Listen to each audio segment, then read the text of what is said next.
Pra kemi një ish futbollist të njohur sot në rolin e specialistëve, është Taulant Çerçizi, një njeri nderuar, heroi është, mund të themi, ka qenë futbollist me shumë ekipe, sot trajnon akademinë e tij private. Vlora T, ka marrë emrin Vlora dhe T do të jetë Taulant, emri juaj. Pas futbollit jeni në rolin e specialistit trajnerit. Si ndjeni?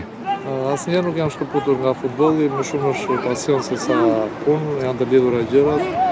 Ka adrenalin, ka kënaqësi, më shumë se sa ishim atëherë kur luanim sport, sepse kishim atë stresin, kurse tani më shumë e kemi kënaqësi, edhe trajnim dhe edukim për brezin e ri. Ndihem mirë, kam edhe punën e kam përgja të mirë, edhe çunat më kënaqin, kështu që jam i kënaqur brenda kësaj kushteve. Qëndroni terreneve, ka vështirësi jo vetëm Vlora, por edhe Shqipëria.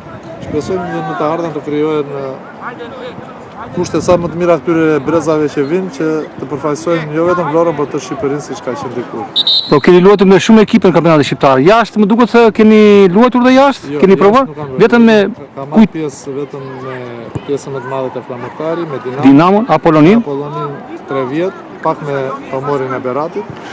Dhe në mbyllje kur isha duke edhe trajnuar ta fëmijët e vegjël, pak me i marrë nga të vit që i marra futbol atje që ka filluar, dhe ndjekim në këto rrjete sociale. Na vinë mirë që të tëra këto rrethinat e Vlorës, siç kanë qenë Selenica, Orikumi, është goxha tani apo i marra, Përia, janë të gjitha pjesë e mirë që mbështesin këta filizat që nxjerrin më shumë të